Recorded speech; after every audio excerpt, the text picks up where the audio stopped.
Hi,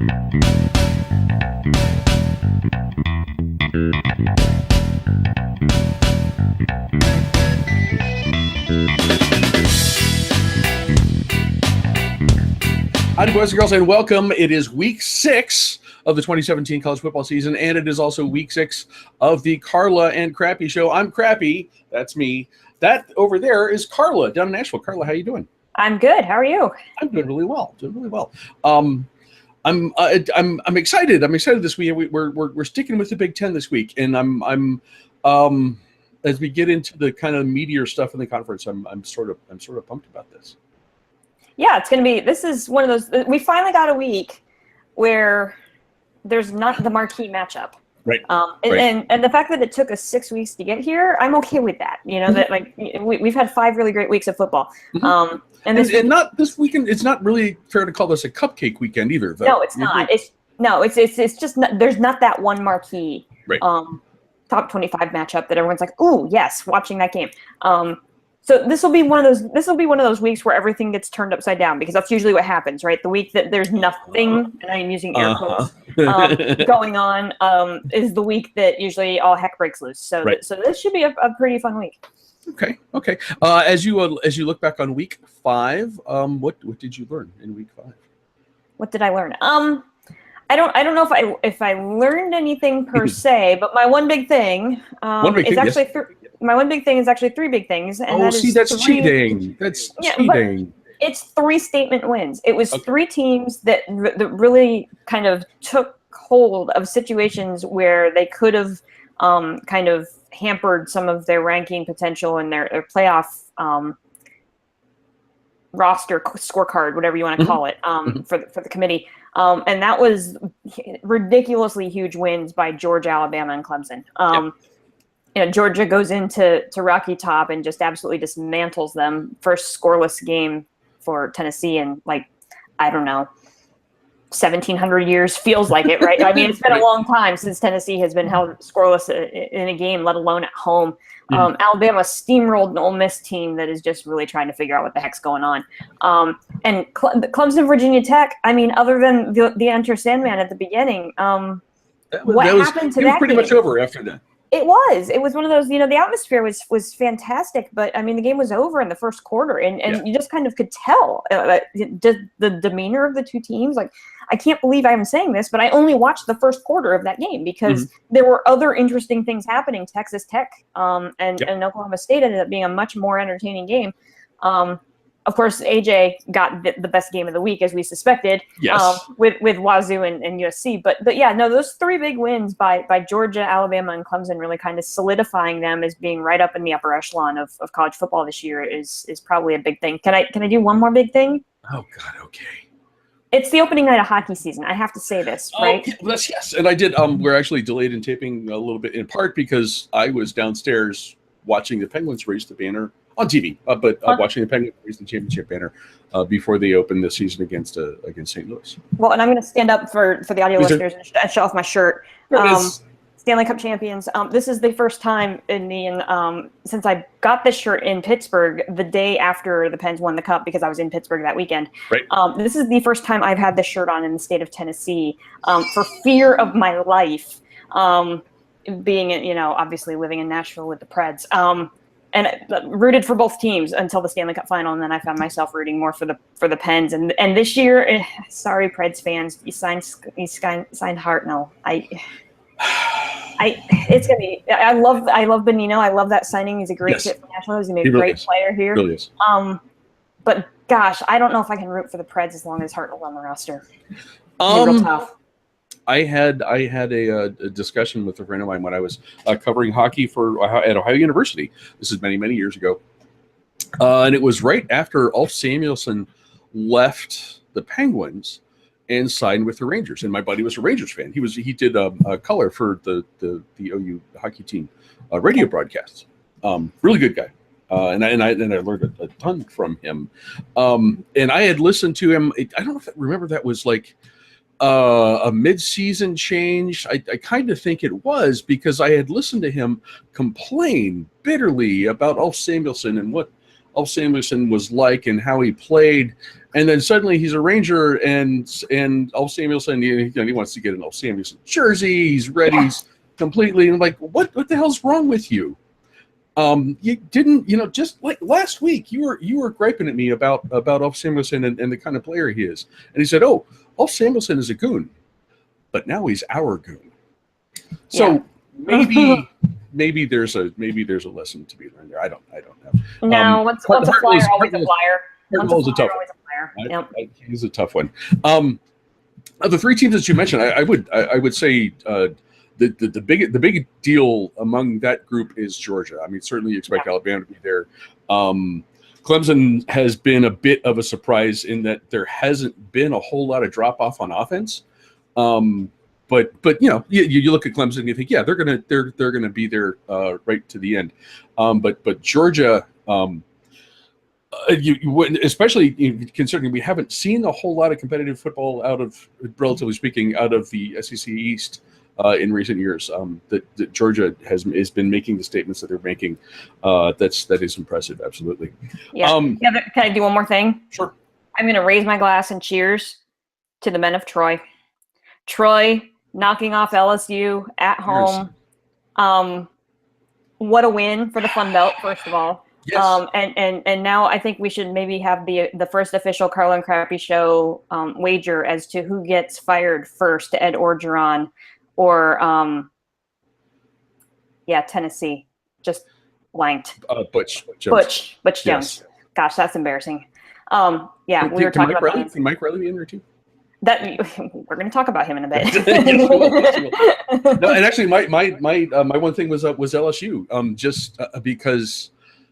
I mean, the loss to Mississippi State is eye-opening, but that kind of thing can happen in a competitive league, and you're on the road, and maybe you wouldn't expect a blowout. But yeah, you look at that and like, okay, within the realm of possibility, LSU's a young team. Losing to Troy, however, is not. Losing to Troy is that's like Ohio State losing to Bowling Green or one of the directional Michigans or Mid-American Conference school. It should not happen. There was actually I read about this tonight. There was actually the LSU's athletic director called a meeting not only with Ed Orgeron but with his coordinators to sort of talk about what actually is going on here. And it's a weird thing because there's sort of a breakdown of like the normal chain of command here, and it says it really feels like the AD does not trust Ed Orgeron. Yeah. That he feels the need to go directly to the coordinators and talk about this stuff. I talked with my friend that I work with, who is an LSU grad, and he is baffled. But I wonder, how much of this is a problem, which is left over from Les. Did Les leave the cupboards bare with shaky recruiting efforts in the last year or two? That's something you at least have to think about.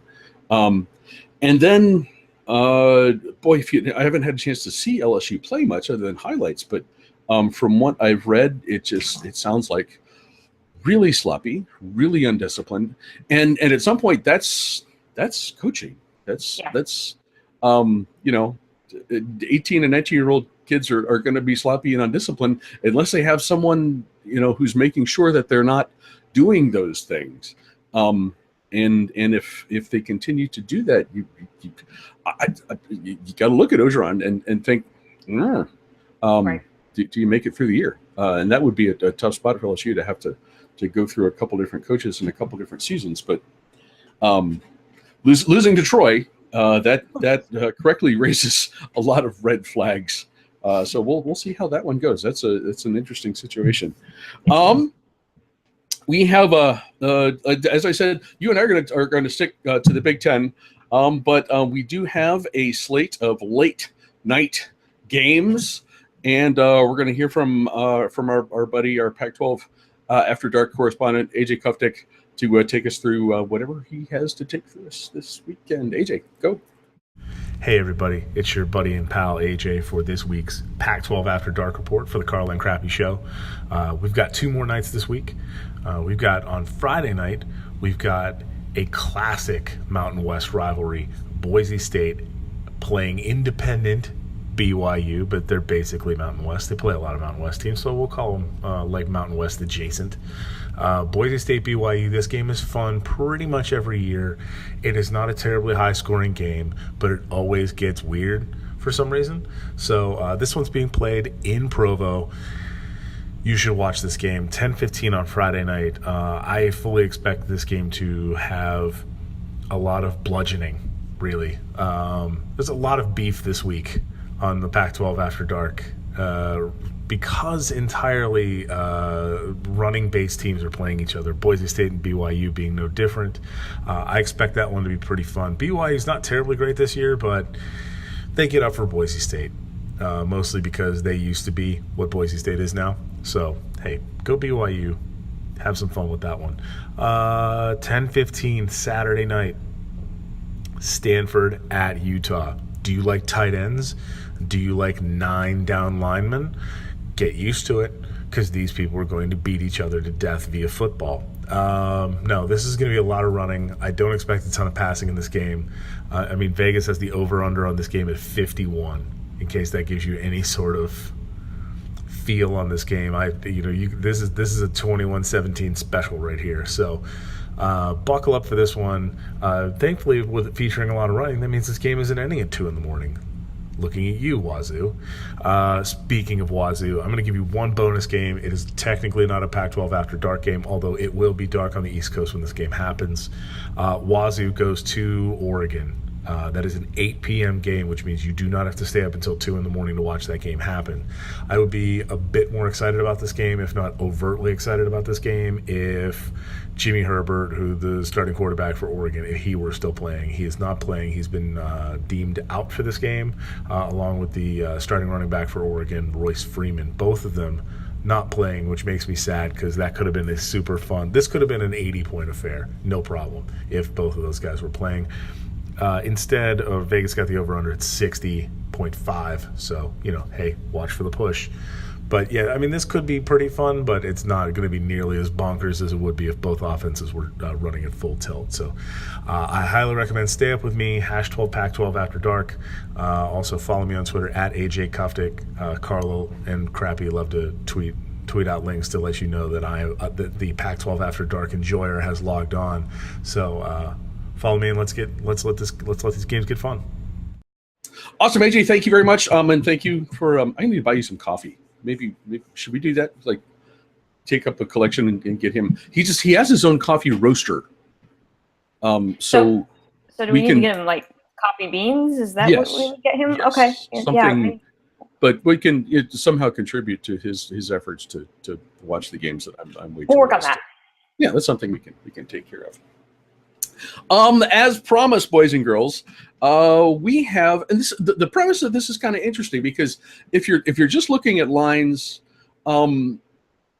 there aren't, the 3 games that we're going to talk about aren't really spectacular games, but they all have potential. The second 2 in particular, that there could be upsets. Certainly have the potential to be more competitive than you might expect. And I'm happy to say this. We'll, especially in the Big Ten East, we're going to find some stuff out this weekend, which I think is going to be a lot of fun. We will start with my boys, Maryland at number 10, Ohio State. Ohio State is favored by 30. Yeah. And given what Maryland has done this season, if I'm a gambling man, and I'm not, but I would look hard at that line and be really tempted to take Maryland in the points. But Carla, I'll let you go ahead and tell me what you think about this one. Yeah, and I actually agree with you. That was the line on this game. Doesn't really make a lot of sense based on how Maryland has played so far this year. Mm-hmm. This is a Maryland team that shocked the world by beating Texas at home in week 1. Now, a lot has changed with Maryland since then. Unfortunately, they've lost 2 quarterbacks to knee injuries. Mm-hmm. And so now, they're running with a 3rd string quarterback with a name meant for Oktoberfest and Max Bortenschlager. Jagermeister. I thought it was Jagermeister. Yeah, something like that. It sounds like a drink I could order at Oktoberfest this weekend over in Germantown. You know, it's Max Bortenschlager. But he's having himself a good season. I mean, if you can call it a season, it's been a game and a half, something like that. But this is a Maryland team that despite facing this adversity has actually performed quite well. Handed Minnesota their first loss of the year last week. And they're led by a running back who's had himself a decent year. Ty Johnson scored the game-winning touchdown last week against Minnesota, and they do have this solid run game and run attack that takes some of the pressure off the fact that they're playing with their third-string quarterback. Interestingly enough, this matchup is against a team who happens to know what it's like to run a season with a third-string quarterback. Might have done that a time or two. A time or two, right? So it's a really kind of interesting matchup, but and then you throw in the wrinkle of the fact that DJ Durkin is a former Meyer assistant who has the working knowledge of the way Urban likes to call games and has been in those coaching huddles. Really, really intriguing. But am I worried about an upset here? No, I'm not worried about an upset here at all. I think the line is way off. I think this game is going to be much closer than 30 points. I still think it's probably a 2-score win for Ohio State, but the fact they're playing at home, and this Maryland team, let's be honest, I mean, they've beaten some good teams, but they just simply have not faced a defense like this Ohio State defense. So even if the Ohio State offense doesn't quite get in sync, which we've seen a couple times this year, it takes them a while to kind of get up and running. I'm not sure that's going to matter because the Ohio State defense is so good. And I think with a third-string quarterback back there, if you can contain a running game, you're going to rattle the third stringer. And I think it's going to equate to an Ohio State win.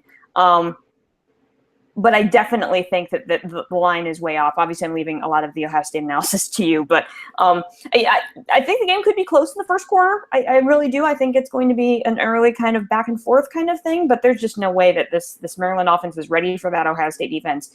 And nor is the Maryland defense really ready for this Ohio State offense if the offense can get on sync. Earlier in the game, it could be a blowout, but I anticipate it being closer than 30. But the Buckeyes win. This is of these three games. This would be the one that I say no, not an upset. I don't think. But Maryland has had they've found a good rushing game that they can rely on. I think they were 24th best in the country in rushing yards per game. That's certainly respectable, and that helps take the pressure off of third-string quarterback Max Jagermeister. Borton. I would like a Bortenschlager sandwich with a shot of Jagermeister on the side, please. The difficulty that Maryland has with that arrangement, in theory, that's how you'd want to approach a game like this. You want to lean on a rushing game, keep the pressure off your quarterback, and hold on to the ball for a while. The reality is that Ohio State's rush defense has been the one sort of unimpeachable unit of the entire team all season. So that presents a problem for the Terrapins.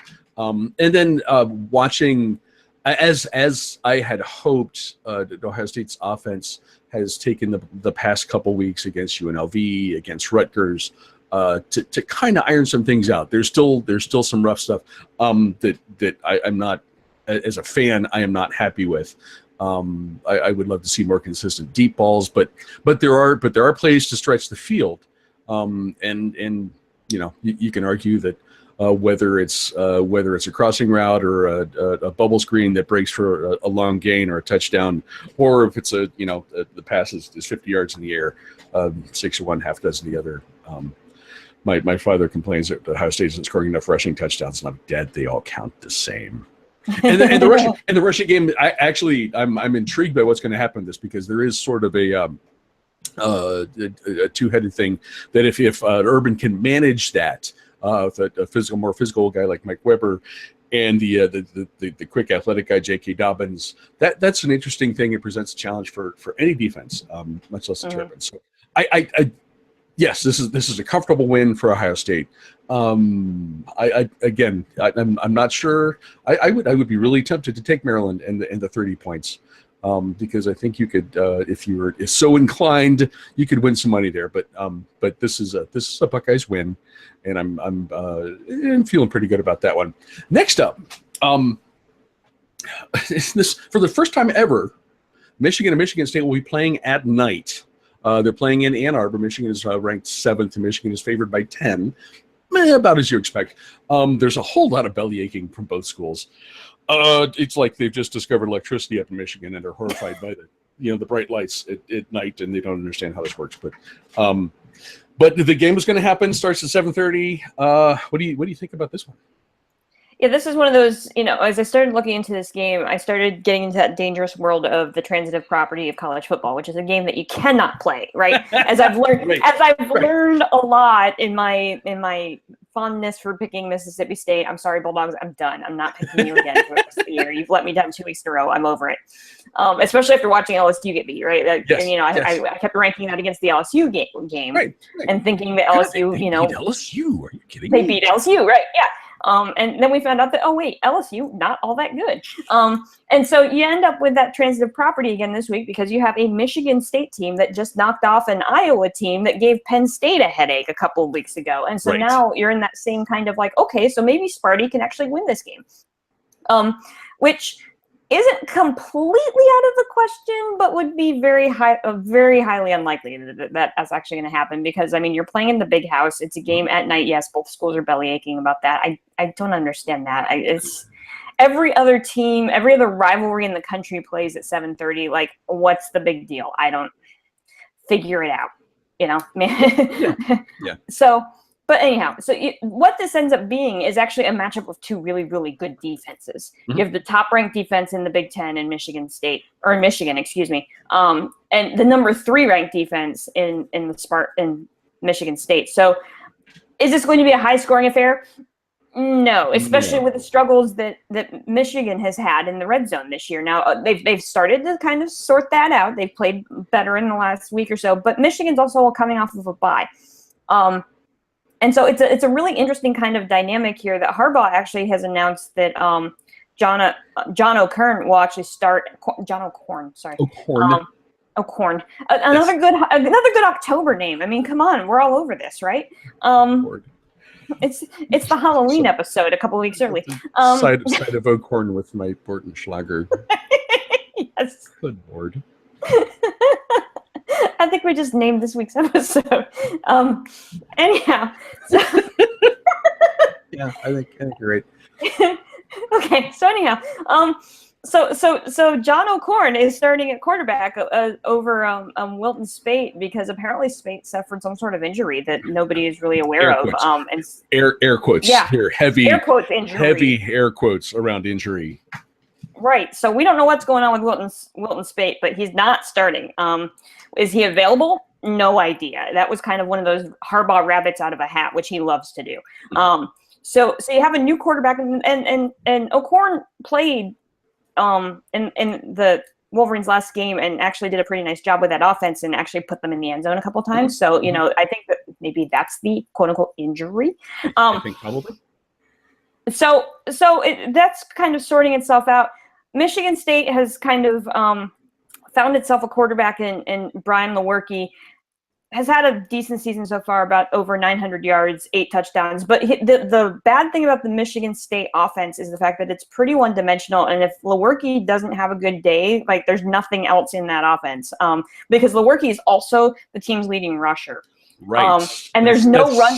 That's something I noticed, and that's not good. That's not good, and there's like no run game other than Lewerke scrambling, or the option. Like that's just, and that's terrifying going up against. Ask Florida about that, right? Against that Michigan defense. So yes, this game has intrigue. I actually think playing it at night adds an interesting wrinkle to this whole thing.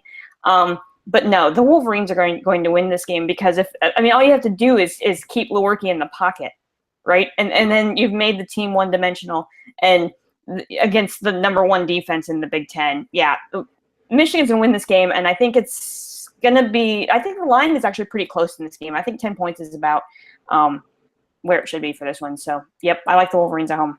Okay. If there's a game among the three that I was going to pick an upset in, it would be this one. And I'm going to make up my mind actually as I'm speaking. So so you can take that for what it's worth. And I'm the only reason that I would seriously consider a Michigan State win here is that Mark D'Antonio has owned this game since becoming the head coach of Michigan State, and I think it's 7 out of 10. I think it's something really solid like that. So, and wins in Ann Arbor. I mean, y'all remember the Serena Cobra guy after the thing a couple years ago. It happens, and it happens in weird ways, and it can happen in a rivalry game like this. The stuff that you mentioned, I mean, on defense, Michigan State looks like Michigan State. Yes, absolutely. The offense thing is weird because I'm used to looking at Mark D'Antonio's teams and seeing Trestle Ball, and Trestle Ball is not having your quarterback as the leading rusher. That does not work. Right. So the point you made about containing Michigan State's quarterback, that could be the key. Although I wonder if Michigan is a little aggressive in the pass rush, over pursues a little bit, maybe there's an opening there for Michigan State to react a little bit. Probably not, but it's a possibility. Then with the addition of O'Korn, who came in after the air quotes injury to Bolton Spate against Purdue. They miraculously found some red zone scoring offense, and that's literally the first time all season that they've done that. So I was not surprised that Wilton Spate, lost an arm or whatever it was that happened. That's going to keep him out for a while. In favor of John O'Korn, he's more the athletic guy. He doesn't have the arm strength. Has the same accuracy, but he's just. There's a kind of playmaker quality to him that maybe that works better for. It certainly appeared to work better for Michigan as in the second half at Purdue. Okay, I tried really hard, Carla, and I could not talk myself into picking Michigan State to win this game. It's going to be tight because it's a rivalry game, and that's how these things go. But I will pick Michigan in this one. Yes. Stopping. I've made up my mind. Picking Michigan. There we go. I know that pains you to say, but these things happen. The third game that we're going to talk about is number 9 Wisconsin at Nebraska. Another situation where if you're thinking about traditional college football and powers and all that stuff, man, Wisconsin at Nebraska, this is going to be awesome. Except Nebraska ain't Nebraska. Right. What do you think about this one? Yeah, this is one of those games that the atmosphere is going to be awesome. Kind of not all that dissimilar to what we were talking about with Blacksburg last week, right? That the game atmosphere is absolutely critical here, and Lincoln is at night is one of the toughest places to play. Mm-hmm. Proof in point: the last time Nebraska lost at home at night was 2008. So they haven't lost a home game, and they're calling for a blackout, which is the thing in Lincoln. So and what I love about this game is Nebraska hasn't been part of the Big Ten for all that long. Right. But what has happened in the Big Ten West is that this has kind of become a rivalry. Mm-hmm. It's not necessarily to the level of what we just talked about in Michigan State. It's not necessarily. It's nowhere close to an Ohio State, Michigan. But this has turned into a really nice little rivalry in the Big Ten West. Maybe it's because these are the two teams that generally contend for the title. Sure. But this is not your typical Nebraska team. This is not your 9-4 Bo Pelini. This is a Mike Riley coach team, and Mike Riley is kind of coaching for his job in this game. After a terrible start to the season, losing to Northern Illinois, which is maybe not quite as bad as Troy, but it's still kind of in that same league, right? Of the whole a loss that Nebraska should not have, and the AD at Nebraska got fired after that game, and so you have to think that if Mike Riley can't put up a winning record here, he's not long for that job because whoever the new AD is will fire him and hire his own guy. Yes. Welcome to the coaching carousel. So there's a lot riding on this game. But Nebraska has kind of turned it around, but take that for what it's worth, because their last 2 wins, they're entering the game at 2-2. Their last 2 wins have been against Illinois and Rutgers, not necessarily the cream of the crop in the Big Ten, but 2 games that you should win. Mm-hmm. And they've managed to do that. Now, Mike Riley has said that his defense has stepped up. We'll find out for sure on Saturday night whether or not his defense is really stepping up, because they have to contain a Wisconsin offense that will have it. The Nebraska defense is going to have its hands full with the 2 Wisconsin running backs in Divine Ozigbo and the freshman Jonathan Taylor, who a lot of people are actually already comparing him to Melvin Gordon. Saying that he runs in a similar style here. So you've got the traditional Wisconsin running back Rondane, the whole mystique about the Wisconsin offense, and it's there. Alex Hornibrook, not your flashiest quarterback, doesn't have to be in that system, never has had to be in a Wisconsin system, but he gets the job done. So I think it's one of those nights that, I think if you're a Nebraska fan, it's going to be an awesome atmosphere. It's going to be a really close game in the first half. I really think that, because the atmosphere and the momentum out of that, playing in that atmosphere at home, is really going to kind of fuel the Huskers offense.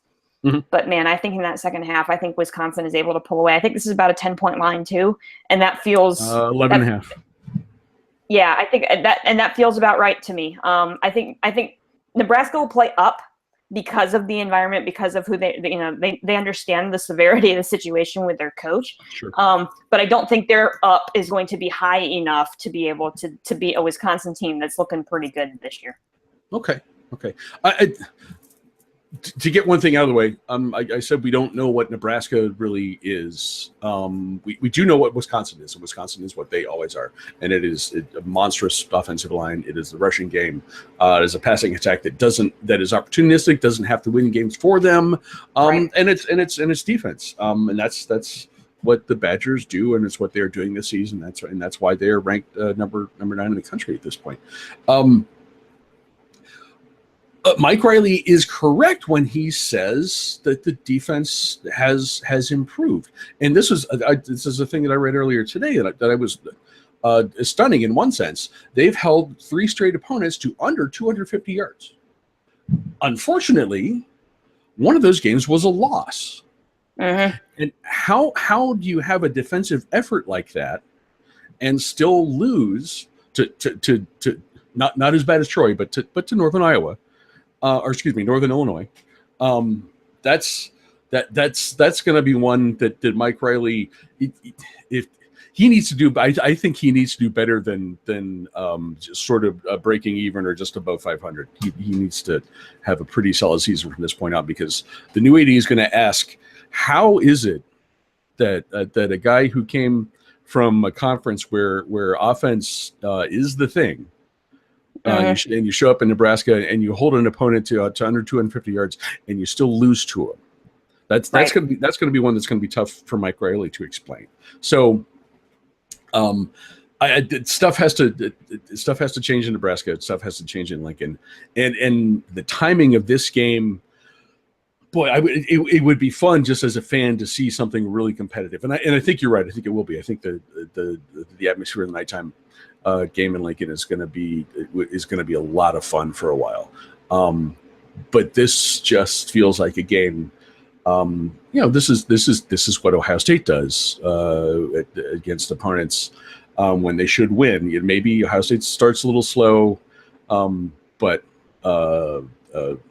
bigger guys, more physical guys, more athletic guys. By the time the third quarter comes around, you saw it against Indiana for my team, and then you'll see it in this game in the third quarter. The bigger, better guys will take over this game, and 10 points, 12 points. That's probably about right. But I see a Wisconsin win in this one as well. Yeah, that was always the big knock against Mike Riley in the Pac-12. Yeah, he had a somewhat, and that's why when he was hired at Nebraska, there was a lot of head scratching. Like, why would you hire a guy that was just kind of mediocre in the Pac-12 to come to the Big Ten? And we're like, well, maybe it's because the Pac-12 offenses are a different ball game than Big Ten offenses, and maybe his style of play will work in the Big Ten. I'm not sure he's convinced anybody of that at this point. No, that his style play works. And the important thing is that he's gonna, and I have this written down, and you mentioned it. You know, he's gonna have to convince a new athletic director at some point down the line that it can work. And so far, that's. I mean, if I'm a new AD coming into that position, that's a really tough sell. It's too bad. I mean, for everything that I know about him, he's a nice guy. Runs a good program, but he's in a tough spot. And things will have to turn around for the Cornhuskers. Guys, I think that's all we have for this week. We really appreciate you joining us. I need to find the screen where I'm talking to someone. There we go. I'm completely thrown off. I had to do a flash update so we could tape this episode. So it's like this is like 2005. Where am I? Hello. But at any rate, we're going to get this stuff taken care of. Turn it all off. Just watch football on normal TV all weekend. So that's an easy thing. That's technology that I can manage. Carla, thank you very much. Yep, thank you as always. Happy Oktoberfest. Happy Oktoberfest after Bortenschlager, Jagermeister, and I'm gonna have to go to the Penn Brewery for dinner at some point this weekend because all this German stuff is like, yeah, that sounds good. Guys, thank you very much for watching. We will talk to you again soon.